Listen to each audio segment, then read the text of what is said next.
آج ہم آپ کو ایک ایسی نایاب اور معروف شخصیت سے ملوانے جا رہے ہیں جو کہ کسی تعارف کی محتاج نہیں ہے۔ یہ نہ صرف پاکستان کی علمی شخصیت ہیں بلکہ ایک جانے پہچانے تاریخ دان بھی ہیں۔ انہوں نے لارڈ ویول پہ جو ہندوستان کے وائس رائے ہند تھے، لارڈ ماؤنٹ بیٹن سے پہلے جو لارڈ ویول ان کی تعیناتی ہوئی تھی، اس پہ انہوں نے کتاب لکھی ہے اور اس کتاب کو پاکستان کی جو HEC ہے انہوں نے ایوارڈ دیا اور یہ کتاب آکسفورڈ جو پریس ہے وہاں سے پبلش ہوئی ہے۔ یہ اس کتاب کی اتھینٹسٹی ہے۔ پروفیسر محمد اقبال چاولہ صاحب ہمارے ساتھ آج موجود ہیں۔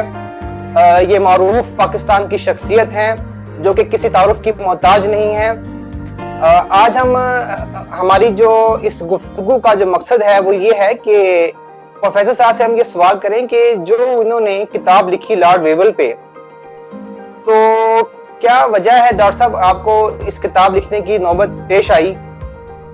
اور کیونکہ بہت سارے اس طرح کے جو اسٹوڈنٹس ہیں وہ بھی اکثر سوال کرتے ہیں کہ یہ کیا اتنی اہم شخصیت تھی، آپ نے ان پہ کتاب لکھی؟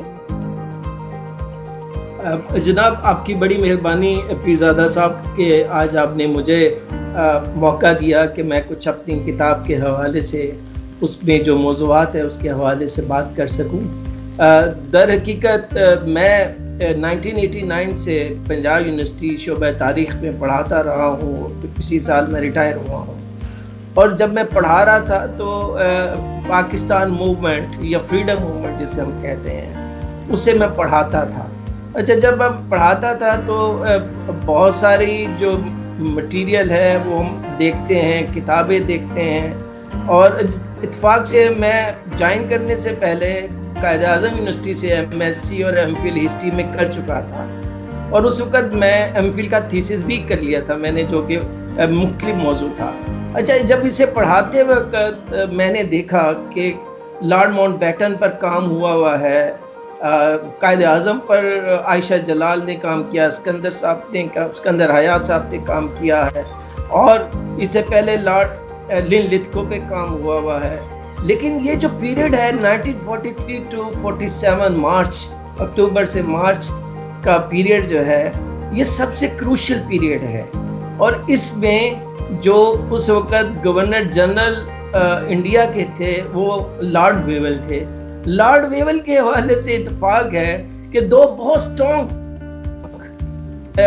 اوپینین نظر آتی تھی اور وہ مخالفت میں نظر آتی تھی۔ اگر ہم دیکھیں انڈین پرسپیکٹیو سے تو وہ لارڈ ویول کو 100% پاکستان کا حامی سمجھتے تھے، اور وہ یہ سمجھتے تھے کہ جی پاکستان بنوانے میں لارڈ ویول کا کردار ہے۔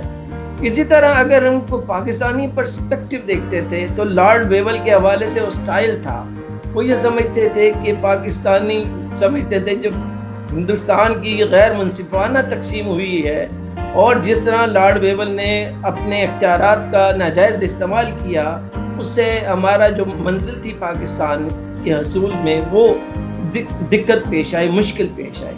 بہرحال اینی ہو، میں نے 2000 میں ایڈمیشن لیا قائد اعظم یونیورسٹی میں دوبارہ PhD میں، تو میرے جو سپروائزر تھے ڈاکٹر اسکندر حیا صاحب، انہوں نے مجھے کہا یار لارڈ ویول پہ کام کیجئے، دیکھیے۔ میں نے دیکھا، سال لگا کر 1.5 سال لگا کر سائنوپسس تیار کیا، تو مجھے لگا کہ یہ کیس اسٹڈی ہو سکتے ہیں، اس کو ہمیں دیکھا جانا چاہیے۔ ایک تو دیکھنا براڈر پرسپیکٹیو دیکھیں، ہمارے ہاں نیریٹو ہے، گرینڈ نیریٹیوز ہیں کہ جی پاکستان جو ہے وہ انگریزوں نے بنایا۔ ایک گرینڈ نیریٹیو یہ ہے کہ جی انڈیا جو تھی وہ برٹش کالونی تھی، اور وہ آزادی جو ہے ہمیں بڑی طویل جد و جہد کے ساتھ ہمیں حاصل ہوئی، اور ہمارا اگر ہندوستان تقسیم نہ ہوتا تو ہم دنیا کی سب سے بڑی طاقت ہوتے ہیں، اور یہ غیر منصفانہ تقسیم ہے جو کہ ظاہر ہے ایک بہت وزن ہے اس میں۔ اسی دوران جو مسئلہ ابھر رہا تھا دو قومی نظریے کے حوالے سے اختلافات چل رہے تھے، ادھر برٹش میں بھی چل رہے تھے جسے ہز میجسٹی گورنمنٹ کہتے ہیں, وہاں پر بھی چل رہے تھے, بادشاہ کی اس میں بھی چل رہے تھے, گورنر جنرل بھی محسوس کر رہا تھا کہ ہم ہندوستان چھوڑے تو کیسے چھوڑے. تو لارڈ ویول نے جب جو کردار ادا کیا, پھر میں نے اس کو تحقیق کی. اچھا وہ تحقیق, جیسے آپ نے بہت اچھا ڈاکٹر اشتیاق صاحب کا انٹرویو لیا, اس میں انہوں نے بہت اچھے ڈاکومنٹ استعمال کیے ہیں. اتفاق سے مجھے بھی ظاہر ہے یہ پی ایچ ڈی کے سلسلے میں ڈاکومنٹس انگلینڈ میں جا کر پڑھنے کا موقع ملا, پھر پوسٹ ڈاک کے لیے میں گیا, لارڈ ماؤنٹ بیٹن کو پڑھنے کا موقع ملا. تو یہ جب ہم تحقیق کرتے ہیں, تحقیق بنیادی پرائمری سورسز ہمارے کیا ہوتے ہیں, آفیشیل ڈاکومنٹس ہوتے ہیں. پھر ہم نے ظاہر ہے جا کر انگلینڈ میں ویول کلیکشنز دیکھی, لٹکو پیپرز دیکھے, چرچل پیپرز دیکھے, اور ایٹلے پیپرز دیکھے. پھر جو گورنر کی ان کے ساتھ بات چیت ہوتی تھی وہ دیکھی. تب جا کر میں کوئی کہانی ایک بنا سکا. وہ جب کہانی بن گئی تو مجھے 12 پی ایچ ڈی کی ڈگری تو مل گئی 2007 میں. مگر پھر میں نے O U P Oxford University Press سے بات کی کہ میں یہ کتاب چھاپنا چاہتا ہوں. وہ لمبا پروسیس ہوتا ہے ان کا, 2 سال لگ جاتے ہیں ان کو چھاپنے میں. اس طرح یہ میری کتاب جو ہے 2011 میں پاکستان میں اور 2012 میں انگلینڈ اور امریکہ میں چھپی, اور میرا خیال کہ ایک ہی سال میں شاید یہ آف پرنٹ ہو گئی ہوگی. آپ کو بھی شاید بہت مشکل ملی ہو, لیکن میں سیکنڈ ایڈیشن ابھی تک نہیں لا سکا کیونکہ میں اس سے آگے بڑھ گیا, لارڈ ماؤنٹ بیٹن کی طرف چلا گیا. تو بہرحال ابھی میری کوشش ہے کہ میں اسے دوبارہ. تو آپ کا جو بنیادی سوال تھا یہ میں نے کیوں لیا, تو ظاہر ہے کہ بھی اس کے پیچھے کئی عوامل ہیں. سب سے بڑی بات یہ کہ کنٹروورشل ہے. یہ جو کنٹروورشل ہوتا ہے اس کو اسٹڈی کرنا آسان بھی ہوتا ہے, مشکل بھی ہوتا ہے. مشکل اس لیے ہوتا ہے کہ لوگوں نے بڑی بڑی پوزیشنیں لی ہوتی ہیں. جیسے عائشہ جلال نے بہت اسٹرانگ پوزیشن لی ہوئی ہے, جسل سنگھ نے بہت لی ہوئی ہے, اسکندر ایاز صاحب نے بہت اسٹرانگ پوزیشن لی ہوئی ہے قائد اعظم پر. پاکستان موومنٹ پہ پاکستانی پرسپیکٹیو ہے, اور پھر ہمارے پاکستانیوں میں ایک لبرل کا پرسپیکٹیو ہے, ایک انڈیا کے اندر پرسپیکٹیو ہے, بشیر الحسن کا ہے, اور بہت سارے لوگ جو انڈیا میں بھی لبرل ہے, پروگریسو ہے, ان کا بھی ایک ڈفرینٹ پرسپیکٹیو ہے. گویا یہ کہ ہم جو تاریخ پڑھتے ہیں نا, اس میں کوئی ہم حتمی بات نہیں کر سکتے ہیں. جو ہمیں جو ڈاکومنٹس نظر آتے ہیں ان کی روشنی میں ہم انڈیجنس سورسز بھی دیکھتے ہیں, برٹش سورسز بھی دیکھتے ہیں. تو یہ گویا یہ ایسا نہیں تھا کہ کوئی میں کولمبس کو میں نے تلاش کیا ہے. تو جا کر امریکہ کے میں بارے میں جو کہوں گا لوگ یقین کریں گے. یہ ایسا ٹاپک تھا جسے کرنا بڑا کمپلیکیٹڈ کام تھا. ایک تو فریڈم موومنٹ کو سمجھنا بڑا کمپلیکیٹڈ کام ہے, اوپر سے 1940s کی پالیٹکس کو وہ سمجھنا بہت مشکل کام ہے. کیا لارڈ ویول ہندوستان کی مسلم سیاست کو سمجھ پائے؟ کیا لارڈ ویول کانگریس کو, مسلم لیگ کے جو پولیٹیکل پارٹیز کے اپنے کانفلکٹ کو سمجھ پائے؟ کیا لارڈ ویول برٹش کے مفادات کا تحفظ کر پائے؟ کیا لارڈ ویول نے انڈینز کو ڈیوائیڈ کیا, یونائٹ کرنے کی کوشش کی؟ کیا انڈینز نے لارڈ ویول کی انٹیگریٹی کو سمجھا یا نہیں سمجھا؟ تو یہ وہ سوالات تھے جو میں نے اٹھائے, اور اس میں پھر جو میرا ہائپوتھیسس میرا ڈیولپ ہوا, میرا ہائپوتھیسس یہی تھا کہ لارڈ ویول جو تھے وہ قیام پاکستان کے حق میں بالکل نہیں تھے, بالکل ہندوستان کی تقسیم کے حق میں نہیں تھے. مگر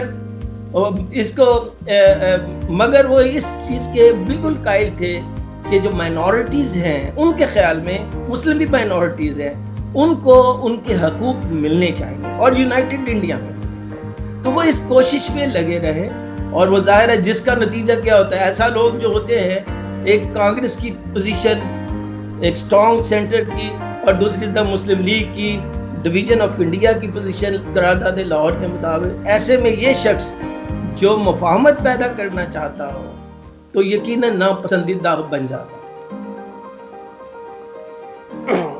آپ نے بہت تفصیل کے ساتھ بتایا. سب سے اہم آپ نے بات یہ کی کہ لارڈ ویول ہندوستان کی تقسیم کے خلاف تھے. فیصل صاحب, جب 15 جون 1943 میں برطانوی وزیر اعظم نے کھانے کی میز پہ رات کو ان کو بلایا لارڈ ویول کو, اور ان کو آفر کی وائس رائے ہند بننے کی, تو اس کے پیچھے آپ کون سی وجہ دیکھتے ہیں؟ اور آپ کیا سمجھتے ہیں کہ جب انہوں نے برطانوی وزیر اعظم نے بنا کر ان کو لارڈ ویول کو وائسرائے ہندوستان نے بھیجا، اس کے پیچھے کوئی سازش تھی یا پھر وہ بہت اچھا کام کرتے تھے؟ وہ بہت اچھا کام اس حوالے سے ان سے ہو سکتا تھا، کر سکتے تھے کہ برطانیہ جو جنگ جب عظیم جو آپ کی تھی سیکنڈ ورلڈ وار، وہاں پہ انہوں نے دیکھی اپنی پسپائی، تو اس کے بعد لارڈ ویول کیا اتنی کوئی اہم شخصیت تھے کہ وہ ہندوستان جاتے، وہ دو جماعتیں جو آپس میں لڑ رہی تھیں ان کو وہ اکٹھا کرتے اور اختلافات سارے نمٹاتے؟ کیا وہ اس میں ناکام ہوئے، کامیاب ہوئے؟ یہ اہم سوالات وہ ہیں جو تاریخ کے طالب علموں کے ذہن میں ہیں. کیا وہ سازش کے تحت آئے؟ اگر سازش کے تحت آئے تو کیا وہ ناکام ہوئے یا کامیاب ہوئے؟ بہت اچھا سوال ہے. دیکھیے اس سے پہلے یہ جب میں آپ کا سوال ہے جواب دوں، اس کا پس منظر جاننا ضروری ہے، اسی کے اندر جواب موجود ہے. مثلا 1936 میں لارڈ لتھگو گورنر جنرل اور وائسرائے آف انڈیا بن کر آئے ہندوستان میں. ان کے ہوتا ہی 1935 کا ایکٹ وہ جو تھا وہ آ گیا اور اس کے تحت کانگریسی وزارتیں بن گئی. جب ورلڈ وار سیکنڈ شروع ہوئی تو کانگریسی وزارتوں جو کانگریس والے تھے انہوں نے مطالبہ کیا جی ہمیں نیشنل گورنمنٹ بنانے کی اجازت دی جائے، تب ہم آپ کے ساتھ جنگ میں شامل ہوں گے. مگر لارڈ لتھگو نے کہا نہیں، یہ جنگ کا موقع ہے، میں نیشنل گورنمنٹ نہیں بناؤں گا، پہلے آپ ہمارے ساتھ جنگ میں شامل ہو. پھر انہوں نے وعدہ کیا برٹش گورنمنٹ نے کہ جنگ کے خاتمے کے بعد ہندوستان کو ہم آزاد کر دیں گے.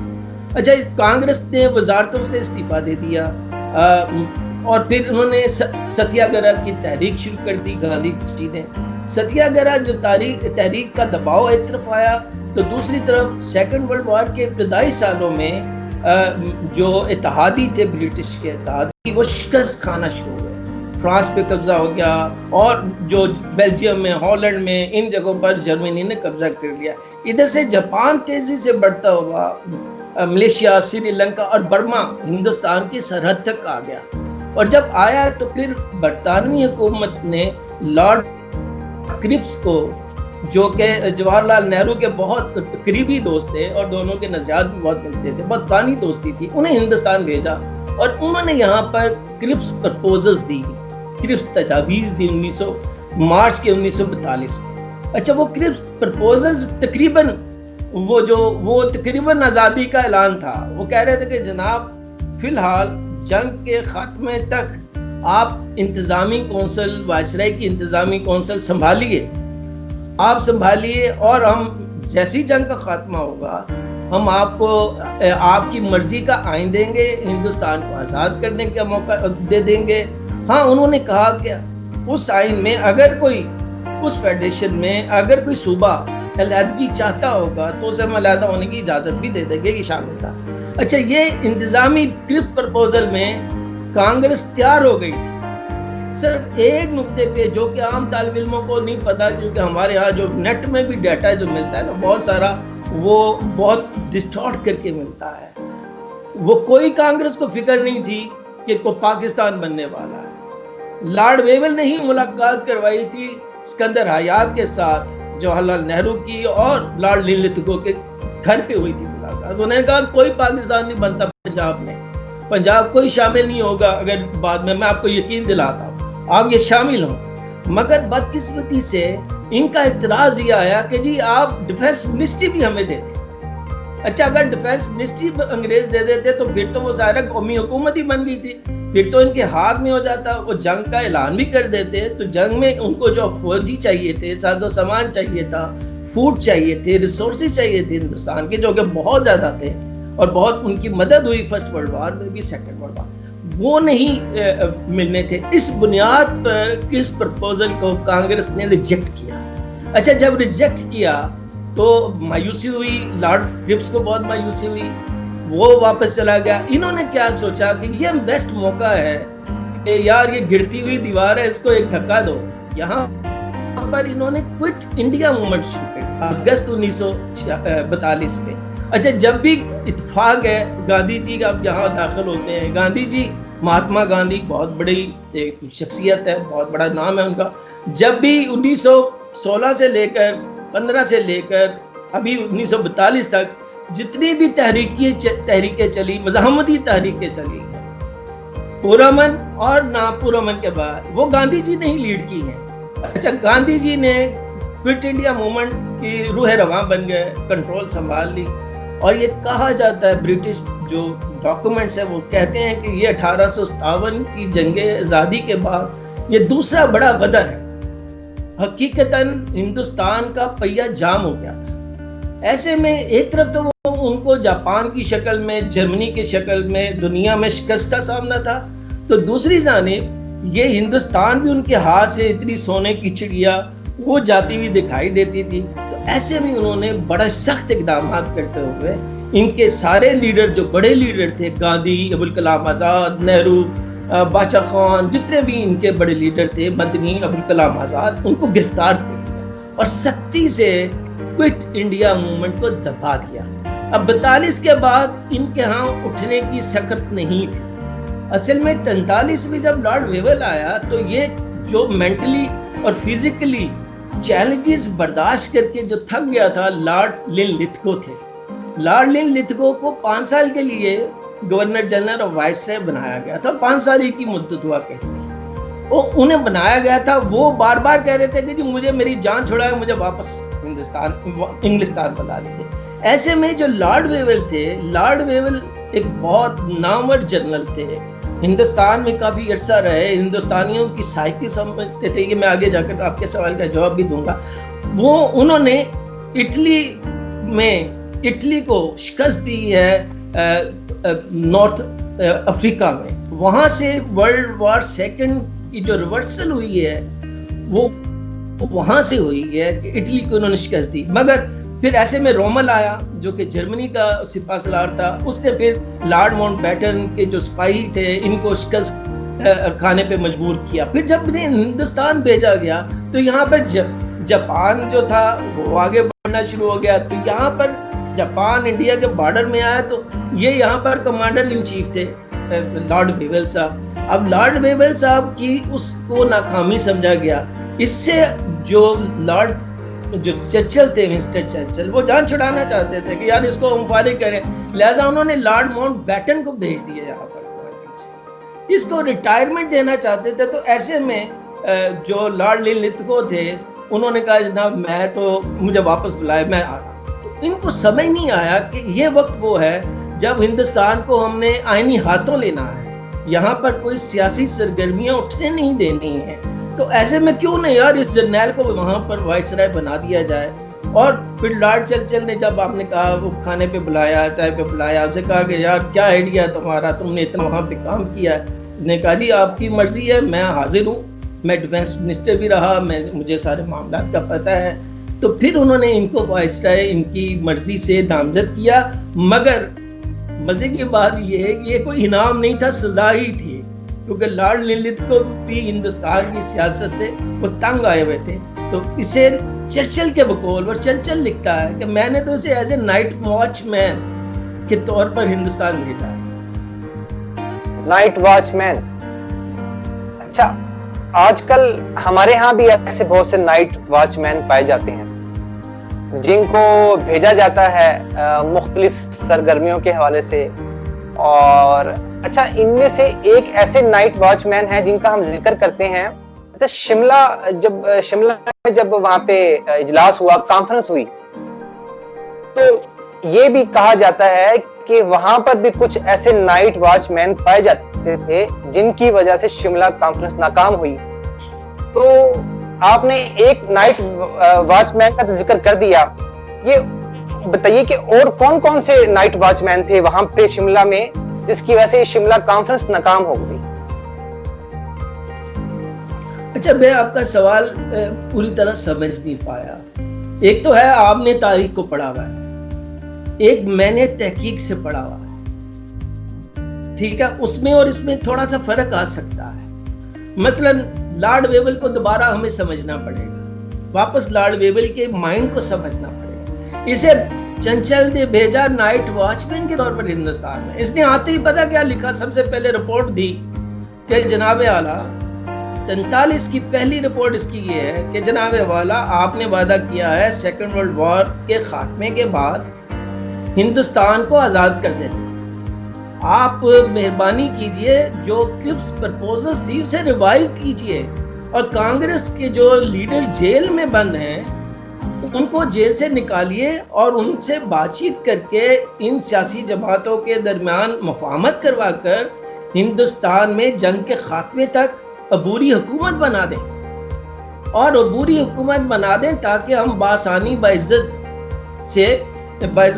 کے طور پر ہم یہاں سے ہندوستان چھوڑ دیں اور اپنا وعدہ بھی وفا کریں۔ اچھا، جب اس نے چرچل نے یہ رپورٹ پڑھی، اس کی سفارشات پڑھی، تو تب اس نے کہا میں نے تو تمہیں ایک نائٹ واچ مین کے طور پر بات بھیجی تھی، تم تو ایک پولیٹیکل تھنکر کے طور پر مجھے پیش آ رہے ہو۔ اس نے پھر جو ہے وہ ویول پلان دیا، اس نے ویول پلان دیا کہ جناب میں چاہتا ہوں کہ ہندوستان کو وہی کرپس پرپوزل ریوائیو کر کے ہندوستانیوں کے پاس دی جائے۔ اب ہندوستانی کون ہے؟ اگر کسی کی یہ خوش فہمی ہے کہ ہندوستانی صرف ہندوؤں کا نام تھا، یا کسی اور بیوقوف کی یہ خوش فہمی ہے کہ کانگریس کا نام ہندوستان تھا، تو پھر اس کو تاریخ کا نہیں پتا، وہ صرف جذبات سے بات کر سکتا ہے۔ وہاں پر لارڈ ویول کو زمینی حقائق پتا، لارڈ ویول کو پتا تھا 11 صوبوں میں سے 5 صوبوں میں پروونسز میں مسلمان اکثریت میں۔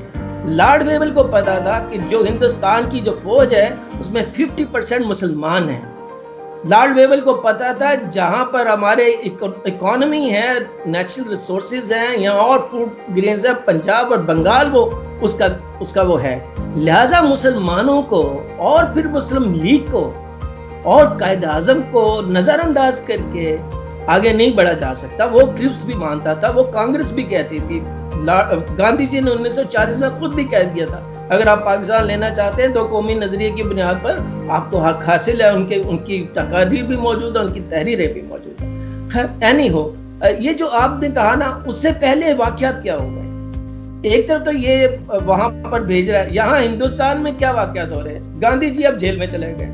جب گاندھی جی کو عام جیل میں نہیں بھیجا گیا کہ جیسے کہتے ہیں جی لاہور قلعے میں، اٹک قلعے میں، ان کو سر آغا خان کے محل میں بھیجا گیا۔ باقی لوگوں کو انہوں نے ضرور جیلوں میں بھیجا۔ گاندھی جی کے ساتھ ان کا حسن سلوک، پتہ نہیں یہی نائٹ واچ مین تھے یا کون تھے مجھے نہیں پتا، وہ حسن سلوک بہت پیارا ہے۔ اچھا، وہ دیکھتے ہی ہیں کہ گاندھی جی کہتے ہیں یار ہم نے تو بہت غلطی کی۔ گاندھی جی سمجھاتے رہے کانگریسی وزارتوں سے مستعفی نہیں ہونا۔ اس وقت جناب سبھاش چندر بوس صاحب بڑے جذباتی تھے، نہرو مانتے تھے، باقی لوگ ان کی بات نہیں مانتے تھے، آزاد مانتے تھے، عوام جو تھی وہ نہیں مانتے تھے، نہیں جی ہمیں ریزائن کر رہا ہے، ہم نے انہیں ٹف ٹائم دینا، ہم نے ان کے ساتھ ہمیں انہیں باہر ڈھکیلنا ہے۔ تو گاندھی جی جب کوئٹ انڈیا موومنٹ بھی چل رہی تھی تو گاندھی جی اس کے حق میں نہیں تھے کہ ہم ابھی یہ انتہائی قدم اٹھائیں، ہمیں ان کے ساتھ کانسٹیٹیوشنل مینز لینے چاہیے۔ ایک تو گاندھی فلاسفی سو کالڈ کہا جاتا ہے نا، ہمسا والی ہے، وہ اس کے قائل تھے، مگر جب ان کے سر پہ آ گئی تو پھر وہ ہمسا جاتا رہا اور وائلنس آ گیا کوئٹ انڈیا موومنٹ میں۔ تو گاندھی جی نے محسوس کیا جیل میں، ایک تو ان کی بیوی بیمار ہو گئی اور پھر بعد ازاں محترمہ وفات پا گئی، پھر ان کے سیکرٹری بیمار ہو گئے، وہ بھی وفات پا گئے، گاندھی جی سب خود بہت بیمار ہو گئے۔ تو ایسے میں ایک شخص جو ہے راجا گوپالاچاریہ، جو کہ مدراس کے اس وقت 1939 میں چیف منسٹر تھے، اور یہ آپ ابھی بھی دیکھیے ساؤتھ انڈیا میں جو تامل ناڈوز ہیں وہ ان کی ذرا فیلنگ نارتھ والے جو انڈیا میں جو فیلنگ ہے اس سے ڈیفرنٹ ہے۔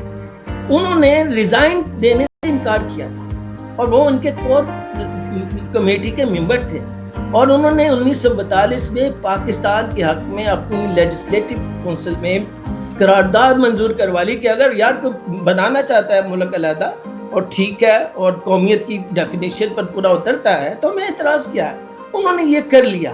اچھا، گاندھی جی سے پھر انہوں نے ملاقات کی تو انہوں نے کہا گاندھی جی چھوڑیے، یہ کیا ہم نے حماقت کی ہے، یہ کھلا میدان ہم نے مسلم لیگ کے لیے اور باقی جو ہندو پارٹیاں ہیں، سکھوں کی پارٹیاں، ان کے لیے چھوڑ دیا ہے، آپ کے نزدیک کیا حل ہے؟ تو گاندھی جی نے کہا یار تم بتاؤ کیا حل ہے۔ انہوں نے کہا جی میں ایسا کرتا ہوں کہ جناح سے میں ملتا ہوں اور میں جا کر ان کو ایک پلان دیتا ہوں جس کو راج گوپالاچاریہ فارمولا کہتے ہیں، اسی کو بعد ازاں گاندھی جناح مذاکرات کہتے ہیں۔ اچھا گاندھی جناح مذاکرات یا راج گوپالاچاریہ فارمولہ پہلے جناح انوالو ہوئے. جناح نے آخر میں کہا یار تم کون ہو, ساری باتیں کلیئر کرنے کے بعد تم کون ہو؟ انہوں نے کہا جی مجھے گاندھی جی نے بھیجا. انہوں نے کہا پھر اپنے گاندھی جی کو پھر پاس بات کرنے کے لیے کہو. اب 44 میں گاندھی جی جو تھے ایگزاسٹ ہو گئے تھے جیل میں رہ کے, اور گاندھی جی وہ شخص تھے جب 1937 میں جناح نے ان سے کہا جناب آپ کی جو کانگریسی وزارتیں ہیں مسلمانوں پر مظالم ڈھا رہی ہیں, ہمیں بڑے لیڈر ہونے کے ناطے اس پر بات چیت کرنی چاہیے اور اس مظالم کو روکنے کی کوشش. گاندھی جی نے پتہ کیا لکھا پرائیویٹ اپنے اس میں لیٹر میں اور گفتگو میں, انہوں نے کہا اگر میں جناح سے ملاقات کی نا تو میرا قد چھوٹا ہو جائے گا, جناح کا بڑا ہو جائے گا. ابھی گاندھی جی اپنا قد نیچے لانے کے لیے تیار ہوئے, یقیناً ایک گریٹر مقصد تھا ان کا کہ یار یہ انگریز تو ہم پر تسلط بھی کر گیا, پرلونگ بھی کر دیا, ہم مسلم لیگ کو ملائے بغیر, جناح کو آن بورڈ لیے بغیر ہندوستان کو آزاد نہیں کر سکتے. اچھا یہی وہ فلسفی تھی جو 1916 میں کانگریس کو سمجھ آتی تھی. پھر 16 کے بعد پتہ نہیں کدھر چلی گئی فلسفی ان کی اور کدھر چلے گئے امال ان کے. گاندھی جی نے بڑا اچھا کیا. اب یہ لارڈ ویول ساری چیزیں غور کر رہا تھا. گاندھی جناح جو مذاکرات ہوئے 1940 میں, اس کے بڑے مشہور فقرہ ہے جب ناکام ہوئے تو اس نے کہا یار یہ 2 پہاڑ نکلے, کھودا پہاڑ پہ نکلے چوہا, وہ بھی مرا ہوا.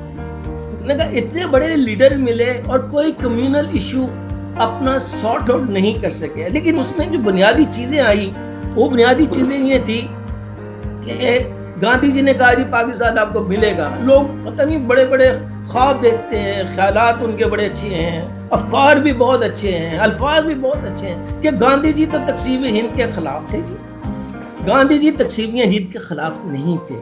گاندھی جی نے کہا جناب اگر پاکستان لینا ہے نا 2 قومی نظریے پر مذہب کی بنیاد پر تو پنجاب اور بنگال کو بھی آپ کو تقسیم کرنا پڑے گا. اور جناح نے کہا نہیں جناب, ہم ہندوستان کی تقسیم کی کمیونل بیسس پر ہم بات کرتے ہیں 2 قومی نظریے کی بنیاد پر.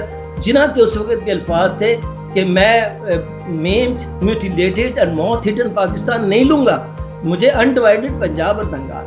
اب پھر دوسرا اعتراض یہ تھا, گاندھی جی نے کہا تھا کہ جی پہلے ہم آزادی لے لیں, آزادی کے بعد انتخابات کرائیں گے, انتخابات کے بعد اگر آپ اکثریت میں آئے, اور اکثریت آنے کے باوجود پنجاب اور بنگال, یہ ایک مطلب بڑا اچھا خواب دکھا رہے تھے.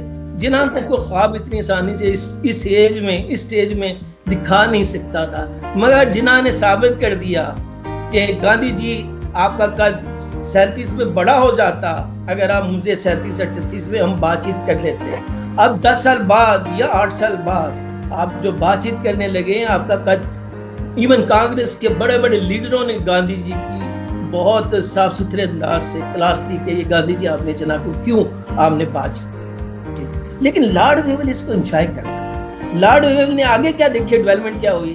آگے ڈیولپمنٹ یہ ہوئی کہ ڈسائی لیاقت پیکٹ آ گیا. ڈسائی لیاقت پیکٹ جنوری 1940 میں ہوا, دونوں کے درمیان خفیہ معاہدہ ہوا. اور ڈسائی جی کہتے ہیں کہ مجھے گاندھی جی کی آشیرواد حاصل ہے.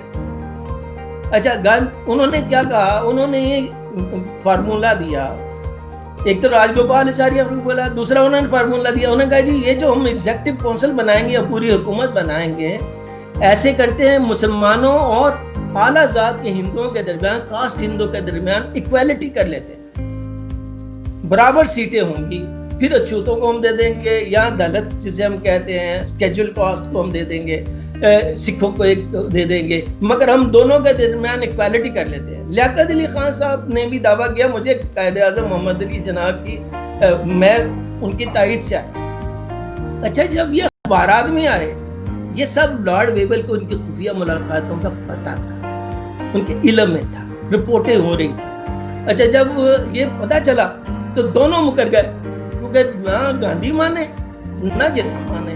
لیکن حقیقت میں بحثیت تاریخ کے طالب علم کے بڑے وثوق سے کہہ سکتا ہوں یہ گاندھی جی کے امام پر 100% ہوا, جو کہ راج گوپالاچاریہ بھی ہوا. جناح کا بھی امام پہ ہوا ہوگا. میں اس سے کوئی مجھے ڈاکومنٹ نہیں ملتا, ہو سکتا ہے کاظمی صاحب ہمارے دوست ہیں, رضا کاظمی صاحب, انہوں نے بھی کیا ہے لیکن ڈائریکٹلی شاید نہیں کیا. میں سمجھتا ہوں جناح کی تائید حاصل ہوگی, لیکن وہ دیکھ رہے تھے کہ اس وقت کانگریس کہاں کھڑی ہے. اچھا جب یہ لارڈ ویول یہ سارے سین دیکھ رہا تھا تو اس نے وہاں پھر چرچل کو لیٹر لکھنے شروع کیے. جنگ کا خاتمہ قریب ہوتا جا رہا تھا 45 میں, اور بتدریج جنگ جیتے ہوئے دکھائی دے رہے تھے. وہ کہہ رہا تھا کہ فار گاڈ سیک آپ اس کا پلان, اس کو ویول پلان کہتے ہیں, مجھے یہ حکومت بنانے دیں, مجھے موقع دیں, میں ان دونوں پارٹیوں کے درمیان مفاہمت کراتا ہوں, ان کے درمیان ایک کولیشن گورنمنٹ بنوا دیتا ہوں, جو مسلم لیگ کا حق ہے, مسلمانوں کا حق ہے وہ دلوا دیتا ہوں, جو ان کا حق ہے انہیں دلا دیتا ہوں. تو تب جا کر آؤٹ آف دا وے جا کر چرچل بالکل حق میں نہیں تھے, اور کرپس کے اثرات کی بنا پر انہوں نے اجازت دے دی. لکھنؤ میں انہوں نے 25 جون سے لے کر 14 جولائی 1945 کا کانفرنس کی, اسے کہتے ہیں شملہ کانفرنس. اور اس کے لیے آپ ذرا دیکھیے جی صاحبزادہ صاحب, اس کے لیے کانگریس کے سارے جو بڑے لیڈر تھے ان کو جیلوں سے رہا کیا گیا. تو مجھے نہیں پتا نائٹ واچ مین کون تھا. ایسے میں انہوں نے جب دعوت دی ہے کہ جی جو چیف منسٹر موجودہ ہیں اور جو چیف منسٹر اس وقت 39 میں جو تھے وہ سارے شامل ہوں گے, مسلم لیگ کے 2 لیڈر ہوں گے, کانگریس کے, اور گاندھی جی آپ بھی تشریف لائیے. تو گاندھی جی نے کہا جناب میرا تو کسی پارٹی سے تعلق نہیں ہے, میں تو مہاتما ہوں, میں تو اسپرچول لیڈر ہوں. ہاں اگر آپ مجبور کرتے ہیں تو میں آپ کی رہنمائی کے لیے موجود رہتا ہوں. تو بہرحال گاندھی جی نے, بے شک وہ کسی کو ریپرزینٹ نہیں کر رہے تھے, مگر بہت کلیدی کردار ادا کیا کہ یہ دونوں پارٹیوں کے درمیان کوئی ایسا فارمولہ طے ہو جائے جس کے تحت ہندوستان میں عبوری حکومت بن جائے انگریزوں کے ہوتے ہی, اور جنگ کے خاتمے کے فوراً بعد انتخابات ہوں اور ہندوستان جلد بجلد آزاد ہو. یہی سوچ جنا کی.